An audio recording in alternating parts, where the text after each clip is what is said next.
could call a late bloomer, since he didn't begin training until the age of 27. He was living in Germany when touring Mr. Universe, John Brown, spotted the 150-pound Taylor and told him he had great potential as a bodybuilder. I guess I can say for me, bodybuilding has given me more of a sense of direction.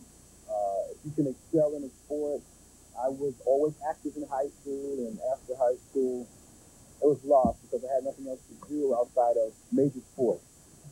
Getting into bodybuilding was like something that I needed to do to fulfill a sport dream. After winning a series of contests in Germany, Taylor yearned for a higher level of competition. In the fall of 1987, he returned to the United States to compete in the AAU Mr. America, at the time one of the most prestigious events in the country. Vince won the medium-tall height class in this esteemed event, but lost the overall to the sensation Richie Barretto, who was a shorter but also larger bodybuilder. Although Vince had torn a bicep muscle earlier that year and wasn't 100% certain of his ability, he decided to go ahead and try the NPC National Championship several weeks afterwards. Vince placed fourth in a tough light heavyweight class that was won by Sean Ray, but still lacked confidence in his own potential.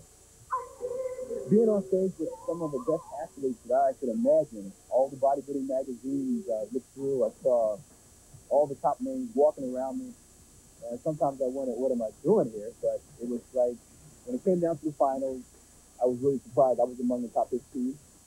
Surprised at his placing, Vince returned to the 1988 NPC National Championship in Atlanta, Georgia. This time, he won not only the light heavyweight class, but the overall title. Yet, he wasn't sure if there was a career for him in the sport. I'm going to be coming back to America, and I want to try to keep going with bodybuilding. But it's going to take a little thought on how I'm going to do it. So right now, I just want to enjoy this night. Taylor's training routines include only light weights and high repetition, unlike most professionals who maintain heavier weights in the winter-like off-season. It worked for Taylor, since each year he grew with greater muscle density, including lower fat levels, a key to impressing a contest judging panel.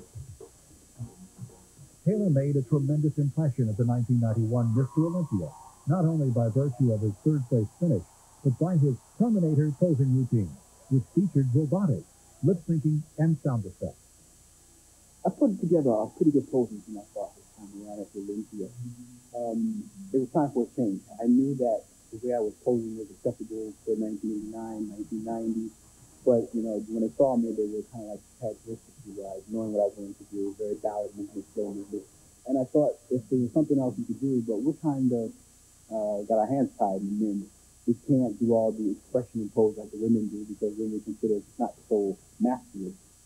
Having placed third at the 1991 Mr. Olympia, Taylor knew that a lot was expected of him in 1992, especially since this was the first time in 9 years that the Predator Lee Haney would not compete.